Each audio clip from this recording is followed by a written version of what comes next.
Shishopanishad says, Dhyana Moolam Guror Murti.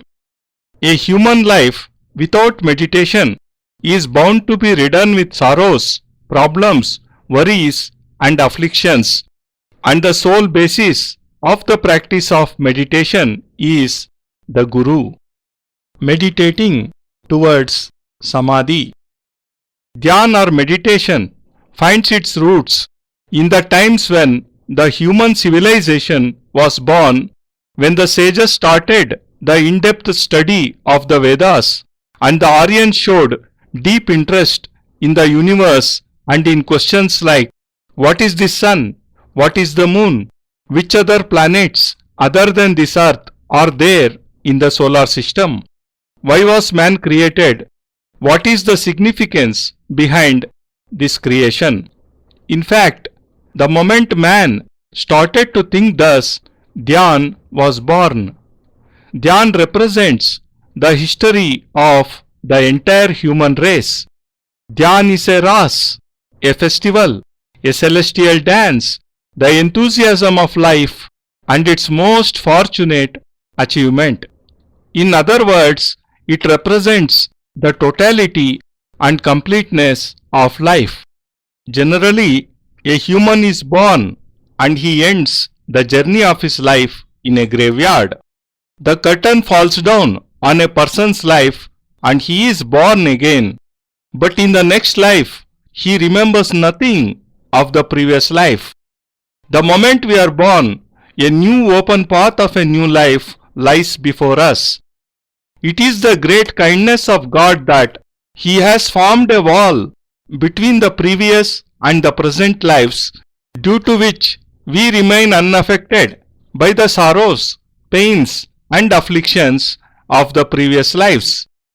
But there is no Shastra, Ved, Upanishad, or Puran which can make us understand what life is or what its significance is. Neither is there any university or school where we can be taught about the subtle mysteries of life or where we can realize our own conscience. This is because the soul is not part of the body, rather it is an infelt joy. Dhyan is the realization of the conscience which is achieved by entering into the soul. It is in no way related to the outer world. The soul and the body have different existence. In fact, the body and the soul do not have any real bond with each other. Certain radiations keep emanating from the body of a human which go and strike the body of another person. This transfer of radiations gives birth to different aspects of life: happiness and sorrow, gain and loss, life and death, love and hatred, fame and defamation. If a person loves some other person, then this is due to the affinity between their mutual radiations.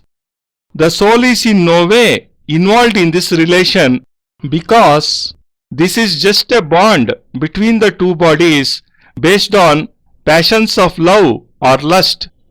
Taking account of such love is just like watching a wave on the surface of a lake. To know the reality, one shall have to jump into the lake. Without jumping in, you cannot fathom the depths of Mansarovar, and neither shall you be able to know what secret it hides in its deep waters. Without jumping in, one cannot test the genuineness of the pearls lying at the bottom of the ocean. Similarly, in order to ascertain the genuineness of a human, one has to enter into the body, that is, into his soul. Until we do not know how to enter into our bodies, we shall keep swinging between life and death. We are born every day and we die every day. Sometimes we are happy and sometimes we are sad. Sometimes we become worried and sometimes joyous. Either we keep amassing wealth or keep loving someone. Thus we keep moving towards death remaining oblivious of the true worth of life. When we have to die one day, why do we keep collecting? What are we actually collecting? The reality is that a human always lives in illusions, trapped in a maze of worldly apparitions. He keeps collecting things which are unnecessary and useless for him. He does not need wealth, a son, a wife, friends, or relatives, because none shall accompany him when he dies. Thus, he is not able to obtain the thing which is most important for him, but keeps holding useless things. He collects trash and leaves the pearls lying around. And believe me, genuine pearls can be obtained only by entering into oneself, by going beyond the bounds of the physical body. Today I am going to unravel those secret facts of Dhyan, which are in fact the truth and greatest treasure of human life, and through which true humanity can be attained. Manushya, human, is a word which was formed from another word, man, which means a soul. Thus the word Manushya was born from the word man and not the word sharir, that is, body. Hence, when there is such a deep-rooted link between a human and the soul, it is necessary to realize it. And until we realize our souls, we are not fit to be called humans. Until we understand the basic significance of our souls, there shall be no difference between us and animals. Man iti datva sa manushya. A person becomes a human only when he is able to realize at least a part of his soul. Before that, his actions are just material, although he says, I have dedicated my soul in this work, or I love you from the bottom of my heart. But these words are deceptive because till then he has no control over his soul. He has not yet realized it, he has not understood it. And when he has not gone deep into his soul, with what right does he say, I like you by my heart and soul? A person says, I have put my heart in this work, when in fact his soul is not in his control at all. Such a person cannot become a true human. In order to understand this subject well, it shall be better if I give answers to your questions. This subject is very complex and difficult, and it cannot be bound in words. Air or a storm cannot be bound.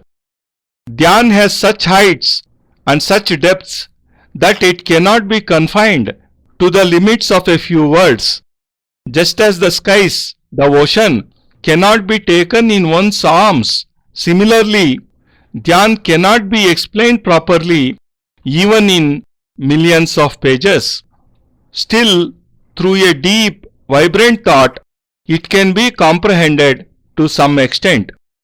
Hence, I shall try to unravel this subject before you through the medium of some questions so that you can grasp its essence better.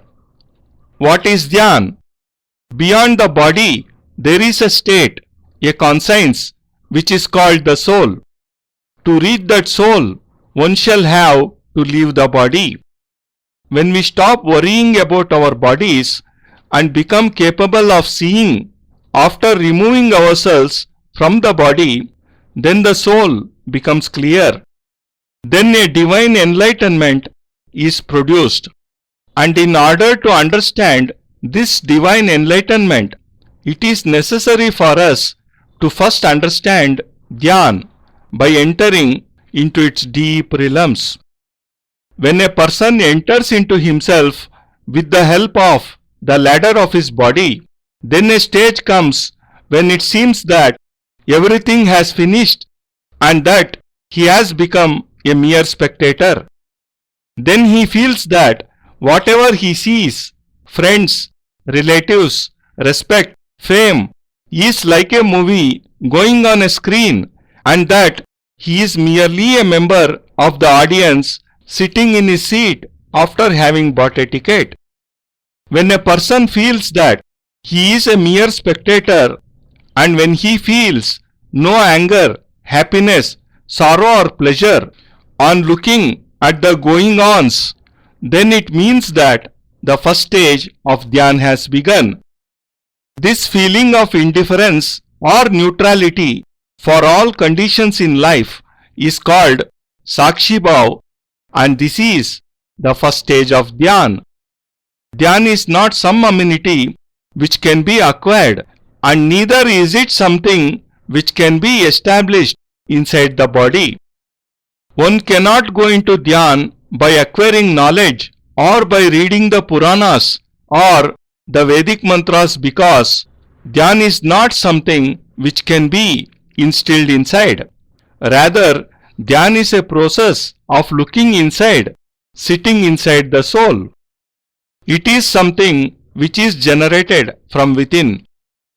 To enter into the soul, we have to form a ladder of neutral feelings. We have to reach a state where we remain unaffected by happiness or sorrows. And on reaching the soul, the divinity which is awakened, the thought which is produced is called Dhyan. Dhya iti nasa Dhyan. That is, the state in which we remain oblivious of and unaffected by the happenings of the outer world is called Dhyan.